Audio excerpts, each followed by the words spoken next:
क्या आप जानते हैं कि जिन्न केवल कहानियों का हिस्सा नहीं बल्कि असली दुनिया में मौजूद एक अदृश्य शक्ति है और क्या उन्हें वश में करना संभव है।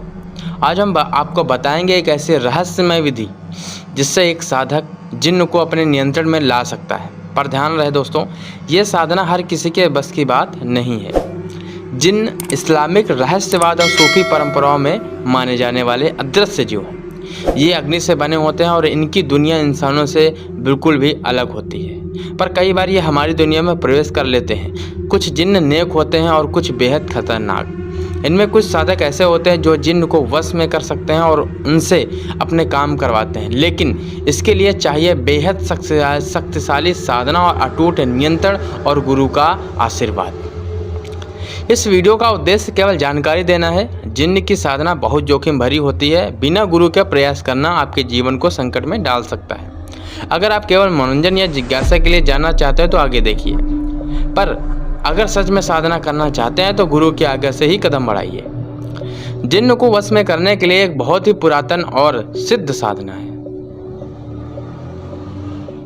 इसे शम्स अल आरिफ तंत्र या जिन्नात तंत्र के नाम से जाना जाता है।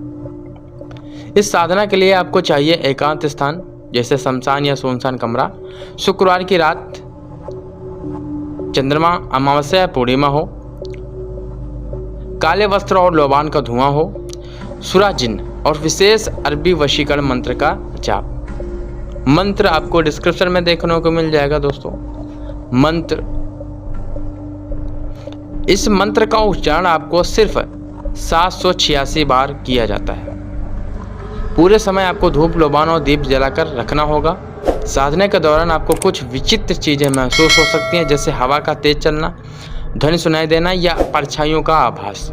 अगर आपने ध्यान नहीं रखा तो जिन्न आप पर हावी भी हो सकता है। साधना पूरी होने पर जिन्न आपके सामने किसी भी रूप में प्रकट हो सकता है, धुएं में, सपने में या मानसिक संवाद के रूप में।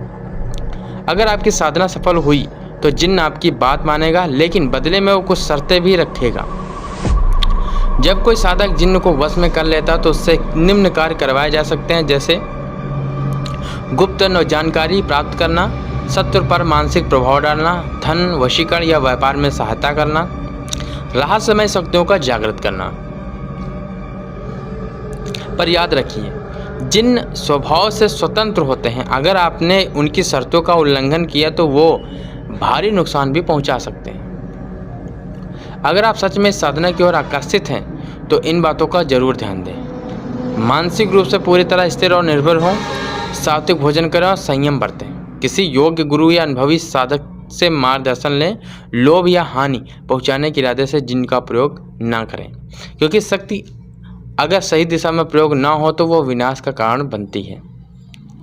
जिन्न की साधना रहस्यमय, शक्तिशाली और खतरनाक होती है। अगर आप इसका सही उपयोग करें तो यह आपके जीवन को एक नई दिशा दे सकती है, पर एक गलत कदम आपकी आत्मा को भी संकट में डाल सकता है। साधना करो, पर समझदारी और संयम से। अगर आप इस विषय पर वीडियो चाहते हैं तो कमेंट में जिन्न शक्ति लिखें। वीडियो को लाइक करें, शेयर करें और चैनल को सब्सक्राइब करना ना भूलें। फिर मिलेंगे एक और रहस्यमय विषय के साथ में। तब तक ले जय गुरुदेव।